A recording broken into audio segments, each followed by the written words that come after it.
2 দিন ছাড়া বছরের বাকিটা সময় অযত্ন আর অবহেলায় পড়ে থাকে ময়মনসিংহের স্মৃতিসৌধ, বধ্যভূমি এবং শহীদদের স্মরণে তৈরি করা স্থাপনাগুলো।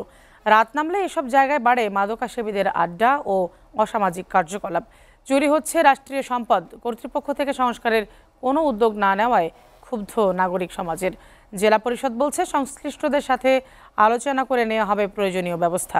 ময়মনসিংহ থেকে আওলাদ রুবেলের প্রতিবেদন। 1999 সালে অর্ধ কোটি টাকা ব্যয়ে ময়মনসিংহের পাটগুদাম এলাকায় নির্মাণ করা হয় স্মৃতিসৌধ। রক্ষণাবেক্ষণের অভাবে বর্তমানে স্মৃতিসৌধের বেদিতে পশুপাখির বিষ্ঠার স্তূপ আর মলমূত্র ত্যাগের ফলে বাতাসে ছড়াচ্ছে দুর্গন্ধ। চুরি হয়ে যাচ্ছে সীমানা প্রাচীরের রড। নিরাপত্তা কর্মী না থাকায় এখানে বাড়ছে অপরাধ প্রবণতা। শুধু স্মৃতিসৌধ নয়, বেহাল অবস্থায় রয়েছে জেলার অধিকাংশ বধ্যভূমিগুলো। নাম ফলক মুছে যাওয়ায় বোঝার কোনো উপায় নেই যে এগুলো বধ্যভূমি। এই স্মৃতিসৌধের পরিবেশ অনেক নোংরা। এখানে অবাধে ছেলে পেলে খেলাধুলা করে। আসলে এটা খেলাধুলার জায়গা না, গরু ছাগল বিচরণ করে। এই গরু ছাগল বান্ধা বান্ধা তো ইন্দে গেট নাই, ওন্দে গেট নাই, চুরি করে লয়ে গেছে। অনেক গাঁজা ঘোর আছে, হিরঞ্চি আছে, মনে করেন যে ডিস্টার্ব করে আঙ্গুর অনেক চিন্তাই করে মনে করেন এই যে বেড়া ভাঙ্গা আছে, এই বেড়া ভাঙ্গা দেয়া তারা চলে যায়। তো এগুলা যদি দমন করা যেত তাহলে মনে হয় যে নাগরিকের ভালো হতো।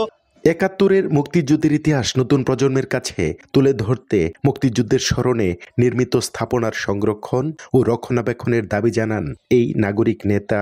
এটাকে যেন আমরা অহংকার করে আমার প্রজন্মের কাছে আমরা পৌঁছে দিতে পারি। আমরা এটার জন্য যেমন কাজ করেছি, ময়মনসিংহের সকল সামাজিক বিভিন্ন সাংস্কৃতিক সংগঠন এটার জন্য দাবি তুলেছে এবং এই দাবিগুলো বিশেষ করে নাগরিক আন্দোলনের পক্ষ থেকেও এই কাজগুলো করা হয়েছে। আমরা চেষ্টা করছি যে এই সারা বছর যেন এটি রক্ষণাবেক্ষণের মধ্যে থাকে।